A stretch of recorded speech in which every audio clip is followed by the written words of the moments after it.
Okay, so lecture 2.2 today is about globalization and understanding three things about globalization. First, understanding what it is, being able to define globalization. So by the end of the lecture, you should be able to do that.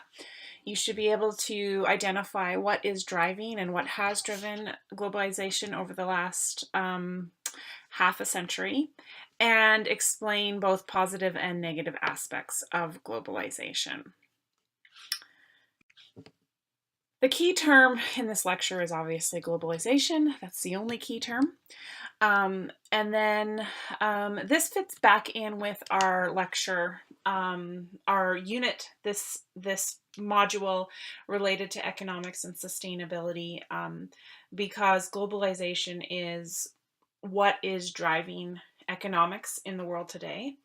And we really can't begin to look at how we can become more economically sustainable if we are not looking at globalization and causes and pros and cons of it. So that's why we are including this particular lecture. So what is globalization?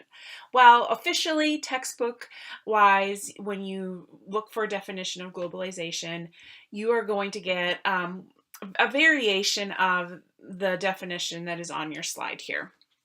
So it's basically an integration of markets, politics, values, and environmental issues across borders.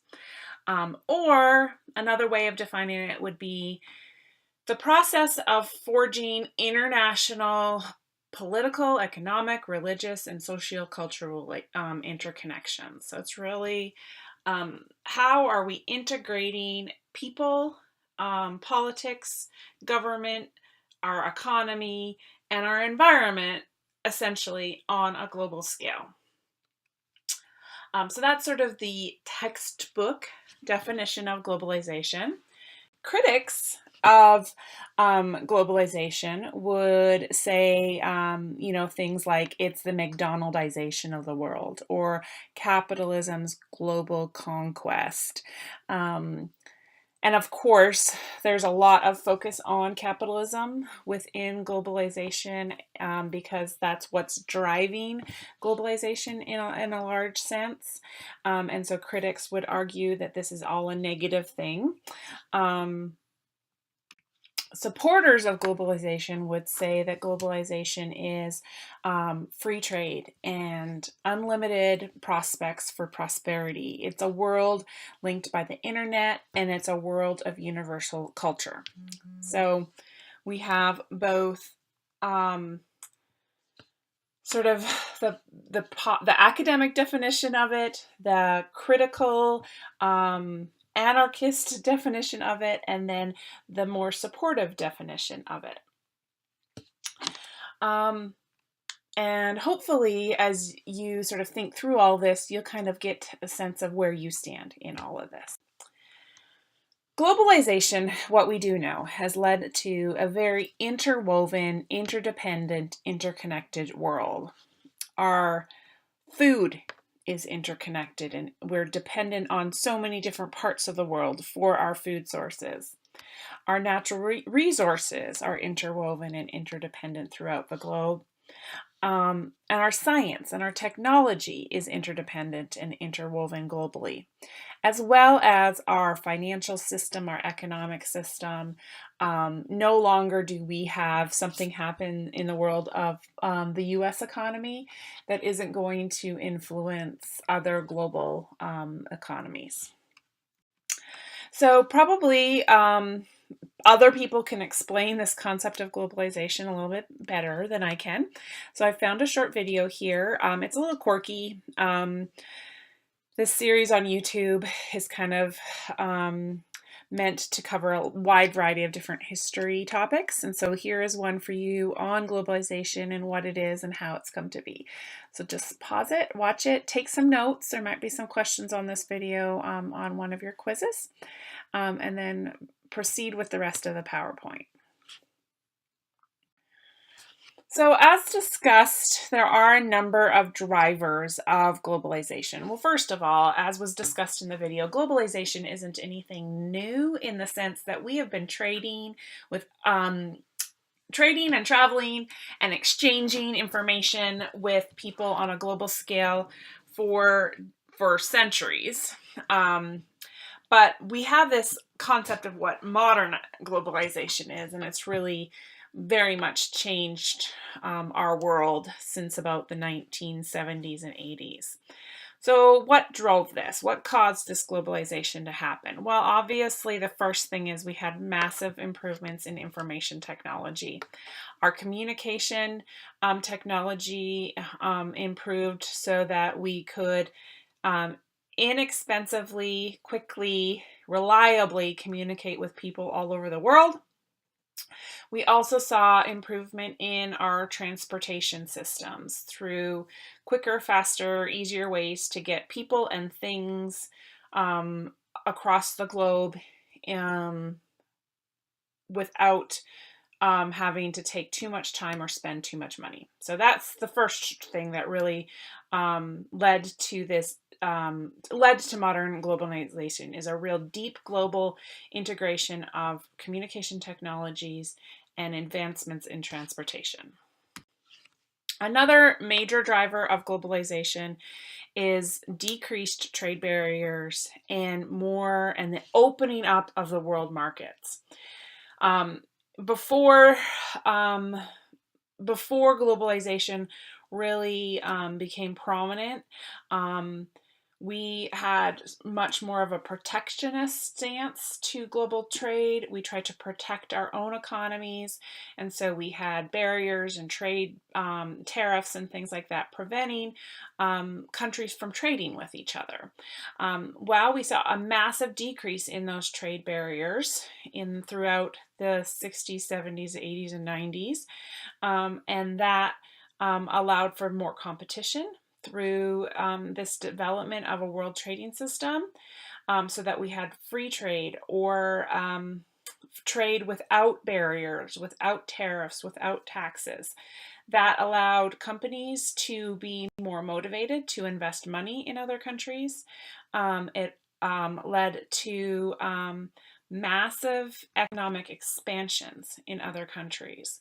So when we have trade barriers decrease, companies like McDonald's and Walmart and Nike, etc., can invest money in other countries and import and export product much cheaper and easier. So this led to very much an expansion of capitalism throughout the world, which really led to multinational corporations dominating the economic system on a global scale.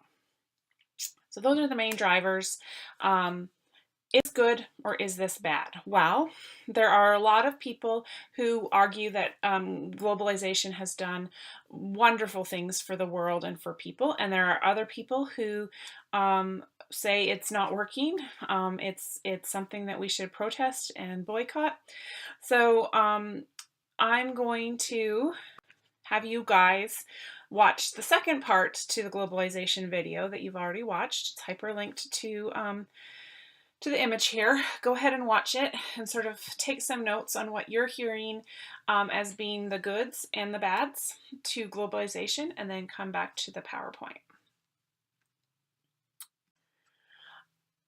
So hopefully you were able to glean from that video various arguments for and various arguments against globalization.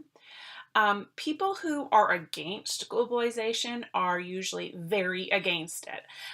They see the evils of globalization and would like to go back to a time where globalization wasn't dominated, where the world wasn't dominated by multinational corporations.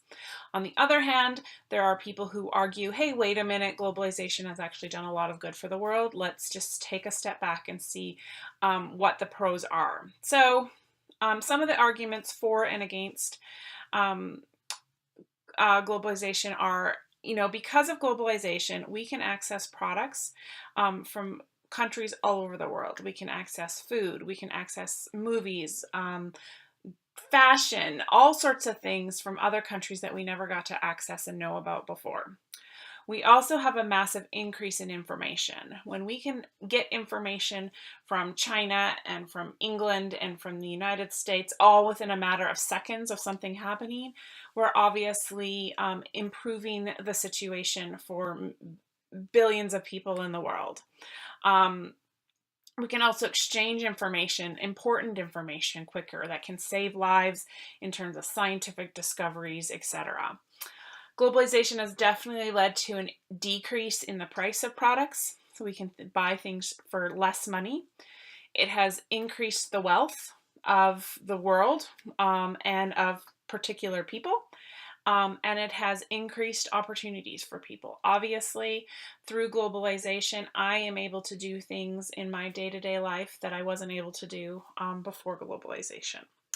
On the flip side of the coin, though, there are people that argue that this massive exchange of products and information from culture to culture has led to an homogenization of cultures, that we're not seeing distinct cultures anymore, and what we're seeing is a dying out of indigenous cultures and a domination of Western culture throughout the world. Another major con would be all of the environmental degradation that happens as a result of globalization and trade, and we've been studying that for several weeks already. Most people who are really anti-globalization and participate in anti-globalization protests, etc., would also argue that there has been an increase in inequality. So the rich are getting rich from globalization, but the poor are getting poorer, and the gap between the rich and the poor is spreading, which is also leading to an increase in injustice. We are seeing people being exploited and human rights violations on a global scale that the argument is that we didn't see prior to globalization.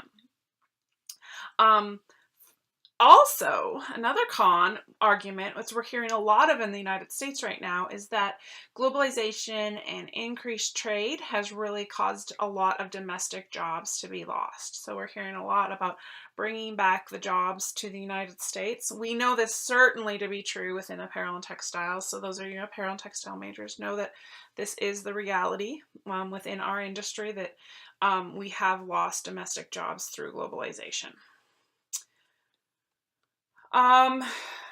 So sort of what most people arguing against globalization would say is that corporations are sort of one of the major players in globalization.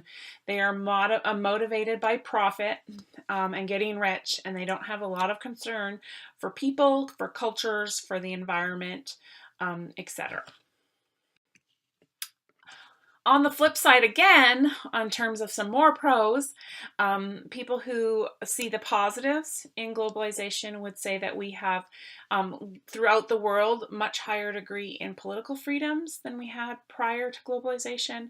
We have much more economic freedom. We've seen improvements in terms of gender equalities across globally, and we've seen an increase in lifespans. We are living longer than we have prior to globalization. On the con side, people are arguing that now that we have globalization and rapid instantaneous communication, we also have globally connected terrorism. And then also these arguments that corporations have far too much influence and power, and that they are the ones that are actually dictating politics and policy in a lot of countries. So really, you can say, for every pro, there's a flip side, which would be a con. And it's still probably an unsolved question. Has globalization decreased poverty or increased poverty? Has it increased child labor or reduced child labor? Has it harmed women or helped women? Has it enriched our culture or has it put cultures in peril? Has it improved wage and labor standards or caused a decline in wage and labor standards. I would say that it would be pretty hard to argue that our environment has not been damaged through globalization. That's probably a pretty easy one to argue has happened. Um, are corporations predatory or are they beneficial? So um, those are the questions that we're asking, and that we need to sort of start to think through as we look through sustainability and how to come to a point where we are economically sustainable. And just in conclusion, just pay attention to the news. In the next, right now and in the upcoming weeks, there's a lot of global communication and chatter happening around globalization. The G20 leaders were just meeting in Hamburg, or are meeting in Hamburg, and anytime global leaders come together for meetings, there's usually a large protest presence, and they often result in um, some sort of violence, or rioting often will occur. Often those protests are anti-globalization, anti-capitalism protests. So pay attention and listen to the news and see what's happening and what people are protesting and what their arguments are and what they're saying, why they're protesting.